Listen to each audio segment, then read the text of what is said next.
અને જે ભગવાનના ભક્તની સેવા ચાકરી કરે તે ઉપર તો અમારે અતિશય રાજીપો થઈ જાય છે. અને અમારી પ્રકૃતિ એમ છે જે થોડીક વાતમાં કુરાજી પણ ન થાવ અને થોડીક વાતમાં રાજી પણ ન થાવ. આ કોઈ આવીને કે આ ભગત બહુ હાર, બહુ સેવા કરીને, બહુ આમ કર્યું તોય એમ ન માની લો, અથવા કોઈ આવી રીતે અપરાધ કર્યો તોય ન માની. હું મારી જાતે આ અનુભવ કરું અને ઘણા દિવસ સુધી પાછું જોવું એની પ્રકૃતિ કે રાજી થવાના ગુણ છે કે કુરાજી થાય એવા એના ગુણ છે. તો એ ઘણા દિવસ સુધી હું એની તપાસ કરી પછી એના ઉપર રાજીપો કે કુરાજીપો થાય. પણ કોઈના કહેવા સાંભળવાથી કુરાજી કે રાજીપો થતો નથી.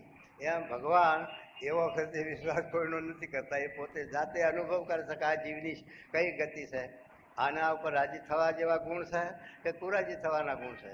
અને એ લાંબા દિવસ પાછો જોવું, પાછું એક બે ફેર કે એક વાર નહીં, ત્યારે જ રાજીપો કે કુરાજીપો થાય.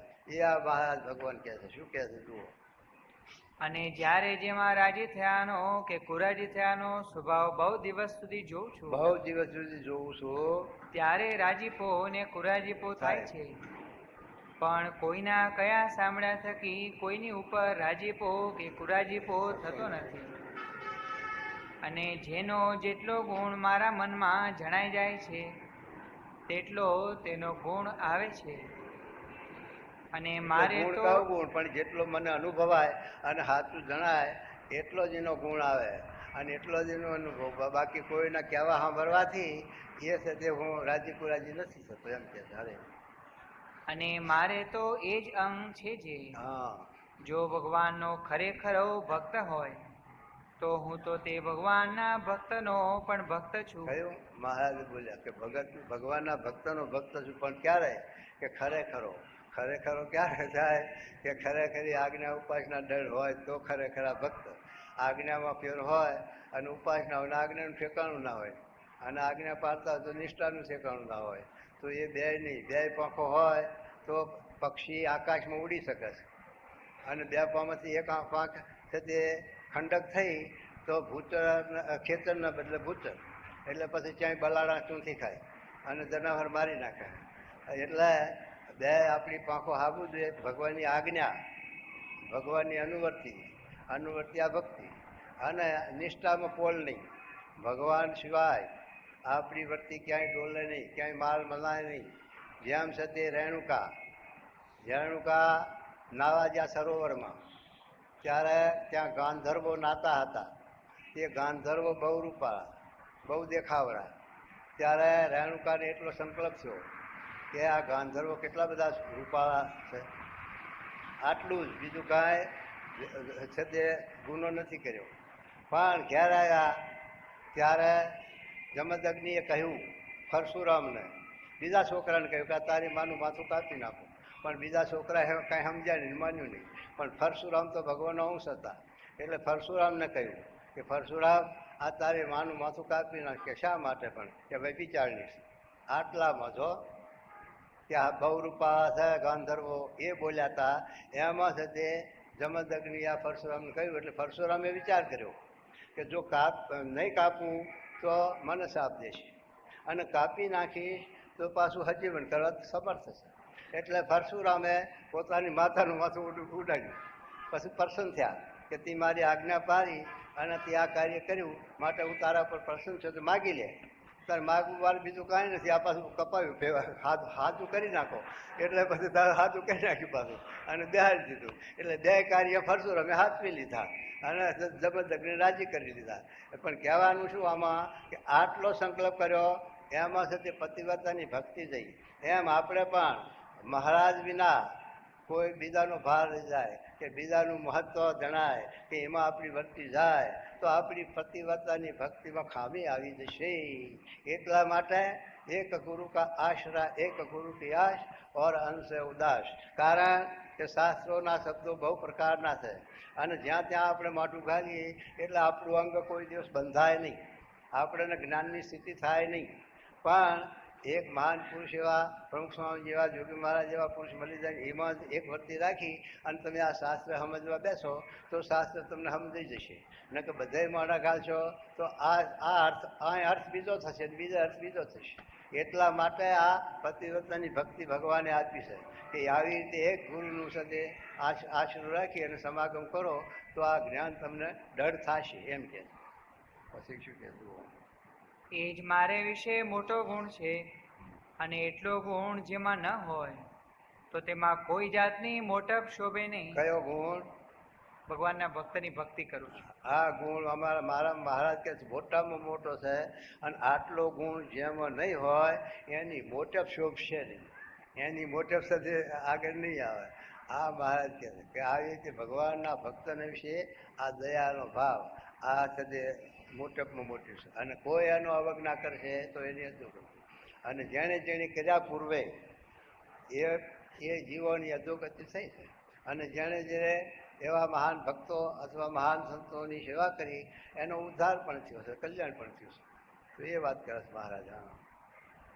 અને ભગવાનના ભક્તનો જેને જેને અભાવ આવ્યો છે તે અતિશય મોટા હતા તો પણ પોતાની પદવી થકી પડી ગયા છે. આ વાત તો મહારાજ કહે છે આગળ પૂર્વે છે તે મોટા મોટા એ પણ ભગવાનના ભક્તોનું જેણે જેણે અવજ્ઞા કરી, અભાવ લીધો, અવગુણ લીધો તો પણ આ મોટી પદવીમાંથી પાછા પડી ગયા છે. માટે સુધી કહે છે કે ભગવાનના ભક્તની જો અપરાધ કે દ્રોહ થાય તો ગમે તેવો મોટો હોય તો એ અધોગતિ જાય. તો એ મહારાજ સમજાવે છે. શું કહે જુઓ? અને જેનું રૂડું થાય છે તે પણ ભગવાનના ભક્તની સેવામાંથી જ થાય છે. આ મહારાજ જીવનું આ જીવન દોરી કે જેનું કંઈક સારું થયું છે અને જેનું સારું થાય છે એ ભગવાનના ભક્તની સેવામાંથી થયું. પૂર્વે પણ આ જન્મે ન કરી હોય, આપણામાં જે કંઈ છે સારી પરિસ્થિતિ હોય તો એ આપણે પૂર્વે ભગવાન કે ભગવાનના ભક્તને રાજી કર્યા છે. તેને પ્રતાપથી જ આપણે આ સુખી છીએ. તો એ બહાર સમજાવે. અને જેનું ભૂંડું થાય છે તે પણ ભગવાનના ભક્તના દ્રોહમાંથી જ થાય છે. અને વળી જીવને ભગવાનને રાજી કર્યાનો ઉપાય તો મન કર્મ વચને ભગવાનના ભક્તની સેવા કરવી એ જ છે. મને શું કરવું કે નિર્દોષ સમજવા. ભગવાનના ભક્ત જે તે બાયા પર છે, નિર્દોષ છે.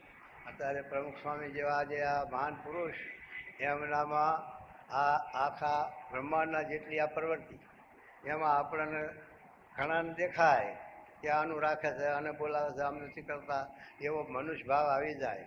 એના માટે આપણે વિચાર કરવાનો કે એમને કોઈ અવાલું નથી ને દવાલું નથી, કોઈને કોઈ એને વાલોય નથી ને અરખામણો નથી. એની દ્રષ્ટિમાં તો આ સર્વ પ્રજા પોતાના જ બાળક છે. છતાં પણ આપણા અંતરના ભાવો, આપણા અંતરની ભાવના એ આગળ દેખાય છે આપણને કે મારા ઉપર સ્વામી રાજી નથી ને આના ઉપર છે. એ આપણા અંતરનો ભાવ છે, એમનો ભાવ નથી. માટે મોટા પુરુષને વિશે કોઈ પ્રકારનો મનુષ્ય ભાવ, કોઈ પ્રકારનો અવગુણ ભાવ એ આપણે જો આવી જાય તો આપણે જીવન જીવું અને આ અધોગતિ થાય. એટલા માટે એ મહારાજ સમજાવે છે ભગવાનના એવા મહાન પુરુષોમાં કોઈ જાતનો મનુષ્ય ભાવ નથી, અવગુણ ભાવ નથી. અને જે એમના પ્રવૃત્તિ દેખાય છે ભક્તોની સેવાનાર્થે, ભક્તોના કલ્યાણાર્થે એમના વિશે જે આ પ્રવૃત્તિ દેખાય છે એ આપણા જીવના કલ્યાણ માટે, મોક્ષના માટે અને આપણા માટે કરે છે. એમને કોઈ પ્રકાર કૃષ્ણ ભગવાનની ગીતામાં લખ્યું છે. કૃષ્ણ ભગવાન કે હે અર્જુન, જન્મ કર્મ તમે દીધું. હે અર્જુન, મારા જન્મ અને મારા જે કર્મ તે આ કર્મ બંધન નથી. હું સ્વતંત્ર છું અને જે હું આ જન્મ ધરું છું એ સ્વતંત્ર થતો ભગવાનના ભક્તોના ઉદ્ધારના માટે, કલ્યાણના માટે, ભક્તોના સાથે માટે જન્મ લઉં છું. અને જે હું આ પ્રવૃત્તિ કર્મ કરું છું તે પણ આ ભક્તોની સેવાના માટે, ભક્તોના રૂડાના માટે અને ભક્તોની રક્ષાના માટે હું આ કર્મ કરું છું. પણ હું નિષ્કર્મ છું. માટે કર્મ જન્મ, મારા જન્મ કર્મ તે દિવ્ય છે એમ સમજ. તો હે અર્જુન, તું પણ માયા પર થઈ ગયો, તું પણ દિવ્ય થઈ ગયો. એમ આપણે ભગવાન કે આવા મોટા પુરુષ એમની જે આ પ્રવૃત્તિ એમાં આપણે દિવ્ય ભાવ થાય તો આપણા દોષ ટળી જાય અને આપણા જીવનો ઉદ્ધાર થઈ જાય. એ કહે છે મહારાજ. અને ભગવાનના ભક્તનો દ્રોહ કરવો એ જ ભગવાનને કુરાજી કરવાનો ઉપાય છે. આ કુરાજી કરવાનો ઉપાય છે. ભક્તનો દ્રોહ કરવો વિના પ્રયોજે, કંઈ નથી લેવું, નથી ખાવું, નથી પીવું, આપણને ના ફાવે, આપણને ના ગોઠે તો ના સમાગમ કરવો, પણ દ્રોહ તો ન જ કરવો ને. ગુણ લેવાય તો લેવો, પણ અવજ્ઞા તો કરવી જ નહીં, થાય જ. તો પછી અપરાધ ક્યાં લાગે? પણ આપણી ટેવ પડી ગઈ છે, નથી લેવાનું, નથી ખાવાનું, લેવાનું કાંઈ, તોય પણ આવી ટેવ પડી એટલે અભાવ લેવાનો, અવગુણ લેવાનો આ સદે રહી જાય જીવમાં. આ સદે જીવ અંદર આવે. આ કાગ દ્રષ્ટિ છે. કાગડો છે એ ઢોર ઉપર આવે ને બેહે, પણ આખા ઢોરને શરીર ઉપર જ્યાં જરાય ચાંદું હોય કે જરાય હારું હોય ત્યાં જ બેહે અને ત્યાં ઠોલવા માંડે. એમ એવા જીવ આપણા સ્વભાવ હોય તો અહીં આવી અને આ સભામાંથી ક્યાંથી એવા ચાંદું ગોતે કે ફલાણો શું કરે છે, શું દે છે, શું દે છે, ફલાણા સાધુ શું કરે છે, શું થાય. આ સાથે કાગ દ્રષ્ટિ છે. માટે એવી કાગ દ્રષ્ટિ નહીં રાખતા હંસ દ્રષ્ટિ. હંસ એને માસલું નહીં ખપતું અને બગલાને મોતી નહીં ખપતું, એને માસલું ખપશે. બેનો આહાર જુદો પડ્યો. જે રહેશે બે સરોવરના કાંઠે, હંસ રહેશે બે. એમ આ ભક્તની અને અભક્તની આ રીત છે. અભક્ત ને કાગની દ્રષ્ટિ હોય અને ભગતના હંસની દ્રષ્ટિ હોય. એટલે લખ્યું નિષ્કુળાંશ હોય કે વૈરાગ ને જ્ઞાન તણી કથાય સાધુ થઈને ઉતરે સદાય. જ્ઞાન અને વૈરાગની કથા એ સાધુના મુખથી હોય, પણ નિંદ્યા કે ખોદણી કે કોઈનું વાંકો ચોકો કે કહાતું એ સંતના મોઢે આવે નહીં. તો એ છે તે આ મોતીનો ચારો.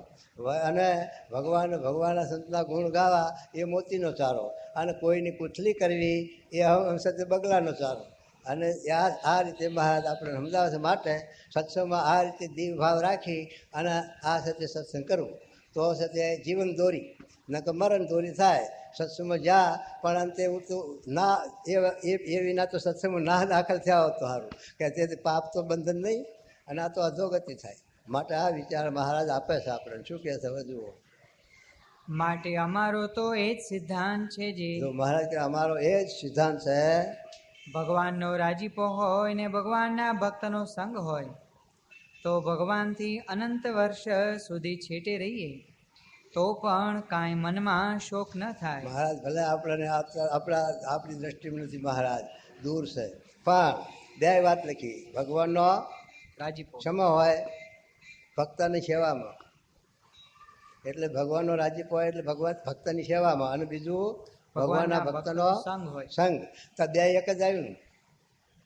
આપણે સ્વામીની સેવા, પ્રમુખ સ્વામીની સેવા અને પ્રમુખ સ્વામીનો રાજીપો, આ બે આવી ગયું તો ભગવાન લાખ ગૌ શેટા હોય તો પણ આપણા ભેગા જ છે. કારણ કે ભગવાન આ થયા છે એમાં પ્રમુખ સ્વામીમાં જ. એટલે આપણને આ સાથે ભાઈમાં સમજાય તો ભેટમ ભેટા, અને ના સમજાય તો શેટમ શેટા થાય. એ કહે છે મહારાજ જુઓ. તો પણ કાંઈ મનમાં શોક ન થાય. શેટા ભગવાન હોય છતાં શોક ન થાય. કેમ કે આપણા ભગવાન આપણી ભેગા જ છે. સ્વામીના અંતરમાં રહ્યા છે, આપણા અંતરમાં પધરાઈ આપે સ્વામી, અને આપણા અંતરમાં સાક્ષાત્કાર કરી દેશે. આપણા અંતરમાં રહ્યા છે પણ આપણને દ્રષ્ટિ નથી. આપણા ઘરમાં મૂડી દાટેલી હોય બાપ દાતાએ, પણ આપણને ભાન ન હોય ત્યાં સુધી દરિદ્રપણું રહે. પણ એનું જ્યારે સદે એને ચિંતનાર કોઈ મદાની મૂડી નીકળે તો દરિદ્રપણું જાય. એમ આપણે આ ભગવાન તો આપણા હૃદયમાં છે પણ આપણને એનું ભાન નથી. એટલે આવા પુરુષ આપણને ભાન કરાવે એટલે આપણું જે દરિદ્રી અજ્ઞાન એ બધું જાય, કરી જાય, થઈ જાય. અને ભગવાનની પાસે રહેતા હોઈએ ને જો ભગવાનનો રાજીપો ન હોય, રાજીપો સાથી ન હોય ભક્તના દ્રોહથી, હા, તો તેને હું સારું નથી જાણતો. એનું સારું નથી. અને સર્વશાસ્ત્રનું પણ એ જ સાર છે જે બધા શાસ્ત્રનું આ રહસ્ય કે મારે ભગવાનનો જેમ રાજીપો હોય તેમ જ કરવું. ભગવાનનો જેમ રાજીપો એમ કરવું એટલે શું કહે છે? ભગવાનનો રાજીપો, ભગવાનના આવા ગુણાતી સંત એની સેવા અને સમાગમ કરો, એમાં હું તમારા આધીન છું, તમારા વચ છું, અને એમાં મારો રાજીપો છે. અને જેમ ભગવાનનો રાજીપો હોય તેમ જે ન કરે તેને ભગવાનના માર્ગ થકી પડ્યો જાણવો. ભગવાનના માર્ગથી ક્યારે પડ્યો?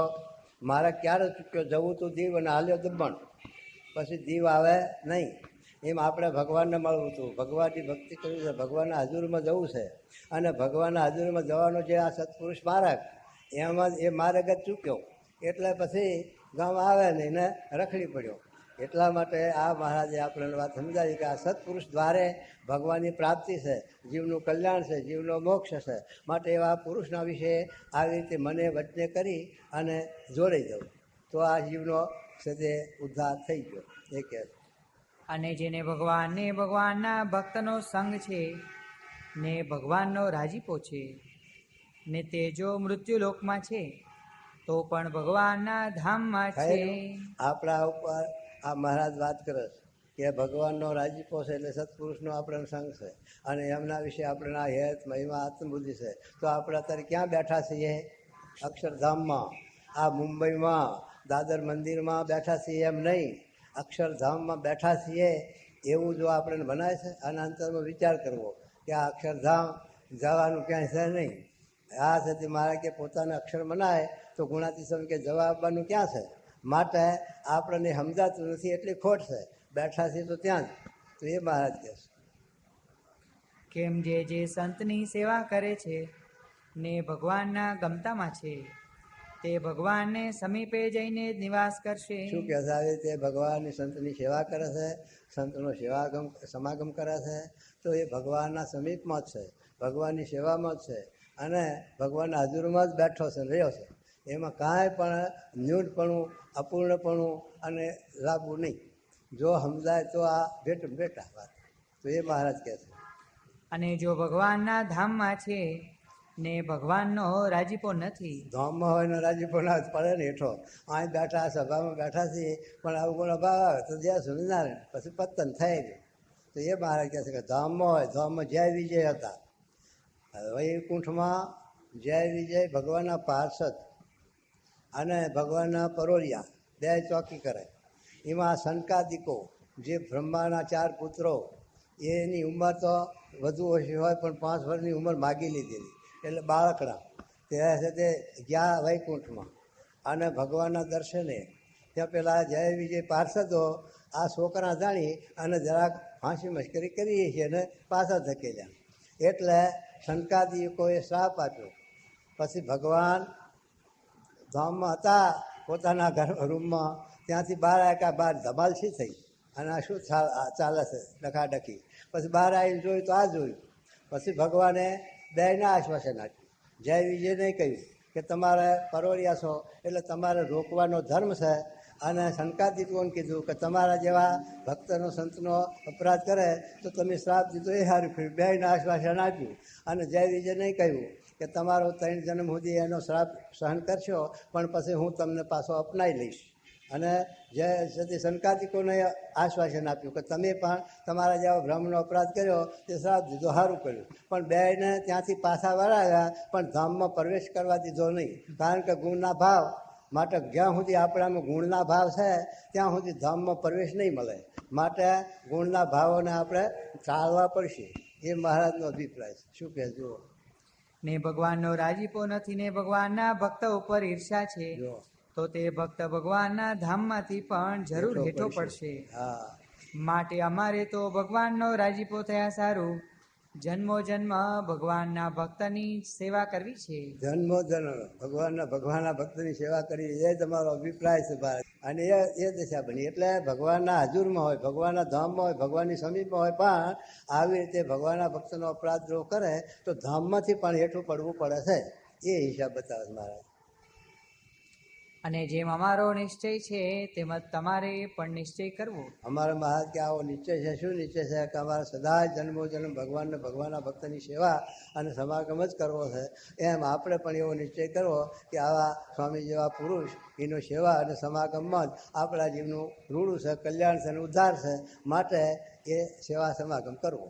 એમ પછી મુક્તાન સ્વામી આદિક જે સર્વે હરિભક્ત હતા તેમણે હાથ જોડીને કહ્યું છે, હે મહારાજ, અમારે પણ એ જ નિશ્ચય રાખવો છે. એમ કહીને સર્વે હરિભક્ત વિનંતીએ સહિત શ્રીજી મહારાજને પગે લાગ્યા. પછી વળી શ્રીજી મહારાજ બોલ્યા છે, આ વાર્તા જે અમે કરી છે તે કેવી છે?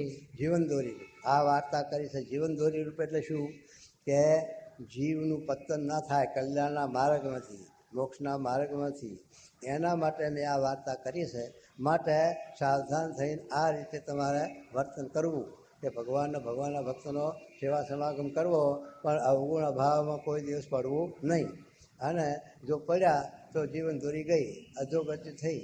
માટે મહારાજ કે આ વાર્તા મેં શા સારું કરી શકે, આવી રીતે ભગવાનના ભક્તને સાથે કોઈ દિવસ સત્સંગમાંથી પડવા વખત ના આવે અને અધોગતિના માર્ગે ન જવું પડે, એના માટે મહારાજ કે આ અમે વાર્તા કરીને સમજાવી છે. શું કે જુઓ, તો વેદ, શાસ્ત્ર, પુરાણ આદિ જે કલ્યાણને અર્થે પૃથ્વીને વિશે શબ્દ માત્ર છે, જો પૃથ્વીને વિશે જેટલા શાસ્ત્ર અને શબ્દો માત્ર છે એ બધા શબ્દોનું દોહન કરી સાર કાઢીને વાત કરીએ. જુઓ, તે સર્વેનું અમે શ્રવણ કરીને તેનું સાર કાઢીને આ વાર્તા કરી છે. તે પરમ રહસ્ય છે, પરમ રહસ્ય છે ને સારનું પણ સાર છે. અને પૂર્વે જે મોક્ષને પામી ગયા છે અને હવે જે પામશે ને હમણાં જે મોક્ષને માર્ગે ચાલ્યા છે, તે સર્વેને આ વાર્તા છે તે જીવનદોરી રૂપ છે. આપણે આ ભગવાનના માર્ગે ચાલ્યા તો આ જો વાત સમજાય તો જીવનદોરી રૂપ છે. અને એમાંથી પછી આ છે તે આપણને મનુષ્ય ભાવ કે અવગુણ ભાવ આવે તો જીવનદોરી તૂટી પછી ઘર ભેગા થાય, થઈ વધોગતિ જાય છે. એટલા માટે મહારાજ કહે છે સર્વ શાસ્ત્રનું સારનું સાર એટલે સેક્રેટાઈન ગરપણનું ગરપણ. આ ડાયાબિટીસ વાળા પેલી ખાંડમાં નાખે ટીકડી એ છે તે અડધા રૂપિયા ભાર કે રૂપિયા ભાર ખાંડ નાખે, એના કરતાં 2 ટીકડી નાખે તો એટલું ગરપણ આપે. એમાં સારનું સાર કહેવાય, ગરપણનું ગરપણ. એમ આયા બધા સારનો સાર આ ગરપણ કે આ જે જીવનદોરી કે આવી રીતે આ ભગવાનના ભક્તનો મહિમાન ગુણ સમાજ એ કહે જુઓ. ઇતિ વચનામૃતમ એ રીતે મધ્યનું 28.